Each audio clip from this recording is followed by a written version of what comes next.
You might have heard the claim that the human fetus is not alive. But is that really true? In this presentation, we will evaluate whether or not the human fetus is alive using critical examination. One argument put forth is that the fetus is not alive biologically. It is just a clump of cells. This argument is false. The scholarly consensus among scientists is that life begins at conception. According to the professor of anatomy, Keith Moore, quote, "Human life begins at fertilization," end of quote. According to the scientist Yuki Okada, quote, "The life cycle of mammals begins when a sperm enters an egg," end of quote. According to Van Nostrand's Scientific Encyclopedia, quote, "At the moment the sperm cell of the human male meets the ovum of the female, a new life has begun," end of quote. According to the obstetricians J.P. Greenhill and E.A. Friedman, quote, "The term conception refers to the union of the male and female pronuclear elements from which a new living being develops," end of quote. According to the embryologist Jan Langman, quote, "The development of a human being begins with fertilization," end of quote.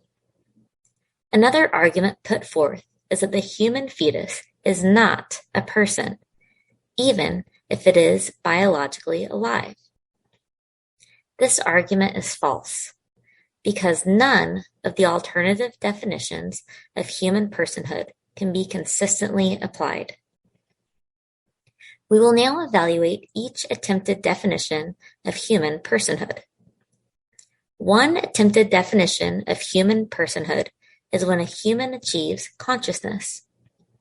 This definition fails because humans in comas still have personhood, even though they are unconscious. Newborn babies are still persons, even though they are unconscious. Another attempted definition of human personhood is viability and independence. This definition fails because handicapped humans still have personhood, even though they are dependent upon others. Newborn and prematurely born babies are still persons, even though they are dependent on parents or the incubator, respectively.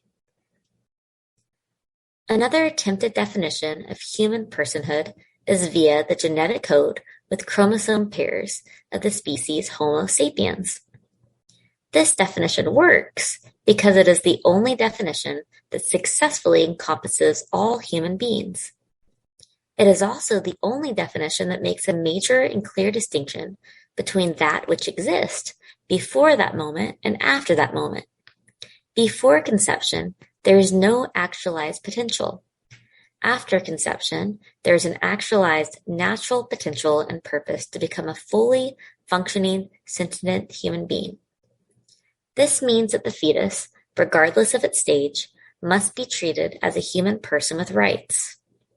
Another argument put forth is that the woman has bodily autonomy over the human fetus inside of her.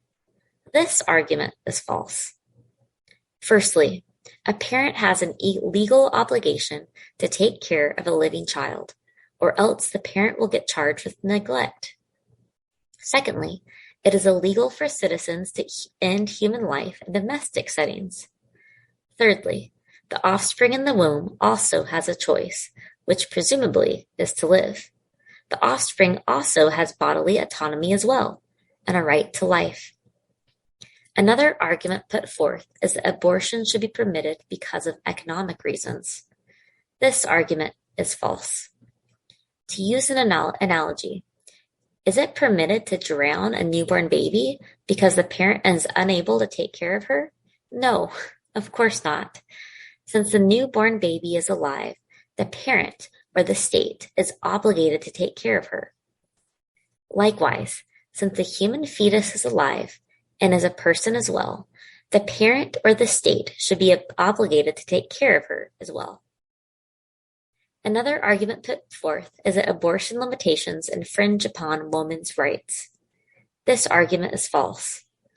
Abortion hurts women's rights because it kills the female in the womb. Abortion is not a human right. Abortion being a human right is a commercially motivated lie. The right to life is a part of the Universal Declaration of Human Rights. By protecting the life of the female in the womb and being pro-life, we are supporting women's rights and we are making the world a better place for girls everywhere. Being pro-life is the most feminist thing you can do. In conclusion, the human fetus is alive biologically, is a human person as it carries the same genetic code, has bodily autonomy as well, and has a right to life. If you've had an abortion, I only want to say that God loves you and Jesus loves you. And Jesus will forgive you for everything. But never do that again. Ever.